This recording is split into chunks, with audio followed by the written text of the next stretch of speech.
Chapter 18. Then David mustered the men who were with him, and set over them commanders of thousands, and commanders of hundreds. And David sent out the army 1/3 under the command of Joab, 1/3 under the command of Abishai the son of Zeruiah, Joab's brother, and 1/3 under the command of Ittai the Gittite. And the king said to the men, I myself will also go out with you. But the men said, You shall not go out, for if we flee, they will not care about us. If half of us die, they will not care about us. But you are worth 10,000 of us. Therefore it is better that you send us help from the city. The king said to them, Whatever seems best to you, I will do. So the king stood at the side of the gate, while all the army marched out by hundreds and by thousands. And the king ordered Joab and Abishai and Ittai, Deal gently for my sake with the young man Absalom. And all the people heard when the king gave orders to all the commanders about Absalom. So the army went out into the field against Israel, and the battle was fought in the forest of Ephraim. And the men of Israel were defeated there by the servants of David, and the loss there was great on that day, 20,000 men. The battle spread over the face of all the country, and the forest devoured more people that day than the sword. And Absalom happened to meet the servants of David. Absalom was riding on his mule, and the mule went under the thick branches of a great oak, and his head caught fast in the oak, and he was suspended between heaven and earth, while the mule that was under him went on. And a certain man saw it, and told Joab, Behold, I saw Absalom hanging in an oak. Joab said to the man who told him, What, you saw him? Why then did you not strike him there to the ground? I would have been glad to give you 10 pieces of silver and a belt. But the man said to Joab, Even if I felt in my hand the weight of 1,000 pieces of silver, I would not reach out my hand against the king's son, for in our hearing the king commanded you and Abishai and Ittai, For my sake protect the young man Absalom. On the other hand, if I had dealt treacherously against his life, and there is nothing hidden from the king, then you yourself would have stood aloof. Joab said, I will not waste time like this with you. And he took 3 javelins in his hand, and thrust him into the heart of Absalom while he was still alive in the oak. And 10 young men, Joab's armor-bearers, surrounded Absalom and struck him and killed him. Then Joab blew the trumpet, and the troops came back from pursuing Israel, for Joab restrained them. And they took Absalom and threw him into a great pit in the forest, and raised over him a very great heap of stones. And all Israel fled, every one to his own home.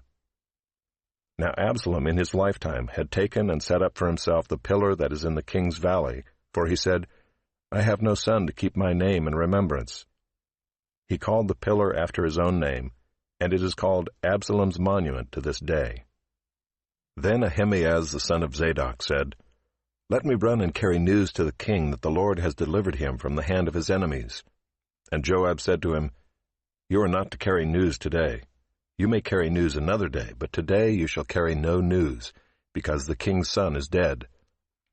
Then Joab said to the Cushite, Go, tell the king what you have seen. The Cushite bowed before Joab and ran. Then Ahimaaz the son of Zadok said again to Joab, Come what may, let me also run after the Cushite. And Joab said, Why will you run, my son, seeing that you will have no reward for the news? Come what may, he said, I will run. So he said to him, Run. Then Ahimaaz ran by the way of the plain, and outran the Cushite. Now David was sitting between the 2 gates, and the watchman went up to the roof of the gate by the wall, and when he lifted up his eyes and looked, he saw a man running alone. The watchman called out and told the king, and the king said, If he is alone, there is news in his mouth. And he drew nearer and nearer. The watchman saw another man running, and the watchman called to the gate and said, See, another man running alone.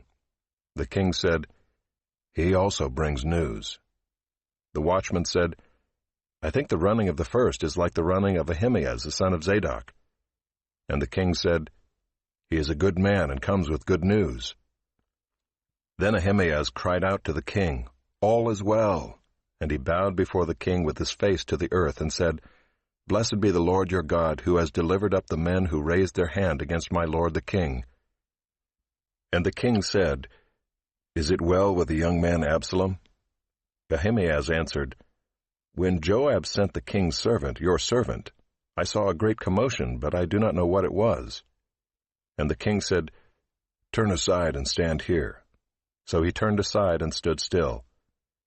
And behold, the Cushite came, and the Cushite said, Good news for my lord the king, for the Lord has delivered you this day from the hand of all who rose up against you. The king said to the Cushite, Is it well with the young man Absalom? And the Cushite answered, May the enemies of my lord the king and all who rise up against you for evil be like that young man. And the king was deeply moved, and went up to the chamber over the gate, and wept. And as he went, he said, O my son Absalom, my son Absalom, would I had died instead of you, O Absalom, my son, my son.